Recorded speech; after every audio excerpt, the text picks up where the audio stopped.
मैं राकेश सिंघल कविनगर गाजियाबाद से गुरु जी के चरणों में सशत प्रणाम, कोटि कोटि प्रणाम, हृदय से प्रणाम। आजकल हम सब लोग कोरोना नामक महामारी से पीड़ित हैं, भयभीत हैं। उस बीमारी से लड़ने के लिए हम लोग संघर्ष कर रहे हैं, जिसमें बहुत से लोग इस बीमारी से पीड़ित हैं, बहुत से लोग इस बीमारी के भय से पीड़ित हैं। हम लोग कैसे इस बीमारी के भय से मुक्त हों।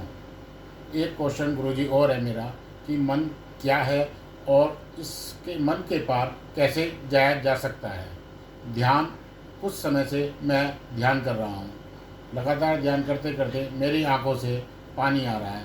ये किस चीज़ का संकेत है? कृपया उचित मार्गदर्शन करें।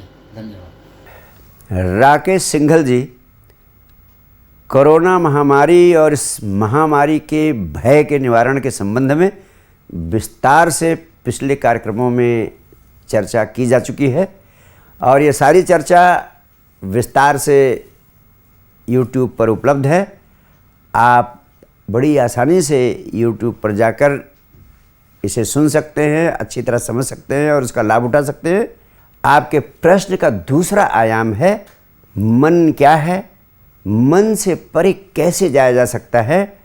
और निश्चित रूप से आप ध्यान के अच्छे साधक हैं, पिछले बहुत दिनों से ध्यान का अभ्यास कर रहे हैं। ध्यान करते समय आपकी आंखों से आंसू झरते हैं। आप जानना चाहते हैं कि ये किस बात का संकेत है। इस संबंध में इतना ही कहना चाहूँगा, मन कोई आपके शरीर का अंग नहीं है।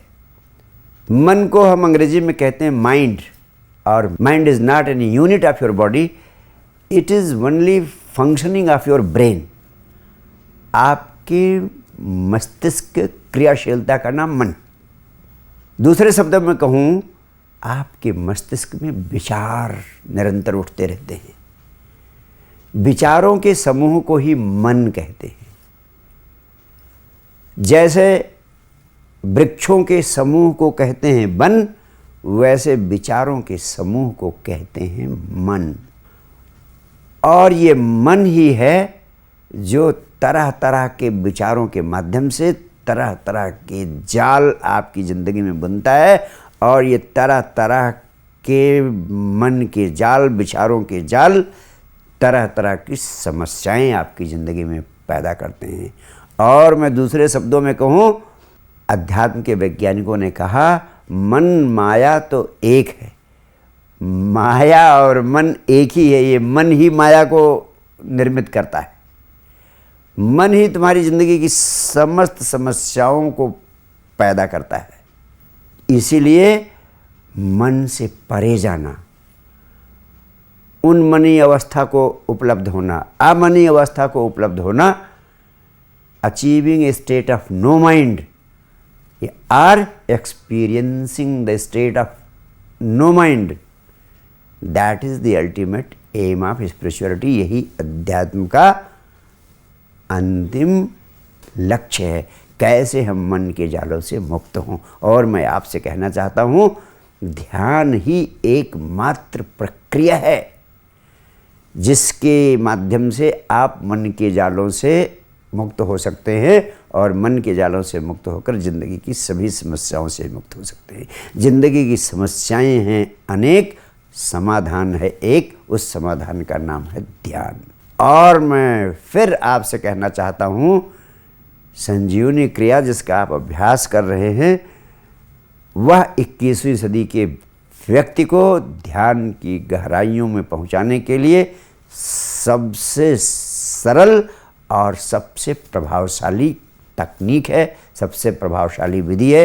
वो अत्यंत छोटी है, अत्यंत सरल है, किंतु अत्यंत विस्फोटक है। इसलिए मेरा आप सबसे आग्रह है, संजीवनी क्रिया अवश्य सीखें और उसका अभ्यास करके उसके चमत्कार आप हर रोज अनुभव करेंगे। अंत में मैं आपसे कहना चाहता हूँ कि जब आप ध्यान का अभ्यास करने लगते हैं तो हर व्यक्ति को अलग अलग अनुभव होते हैं।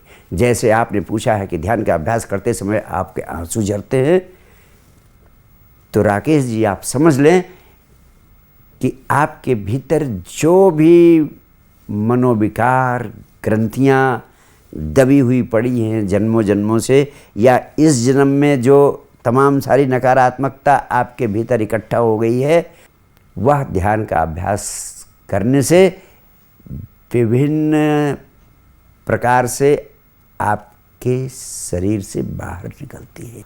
उन आंसुओं का बाहर निकलना इस बात का संकेत है कि आपके भीतर जो भी मनोविकार, जो भी ग्रंथियाँ, जो भी नकारात्मकता अब तक दबी हुई पड़ी थी, अंधेरे में दबी हुई थी मन के, अब वो धीरे धीरे बाहर निकलती जा रही है। ये बड़ा शुभ संकेत है।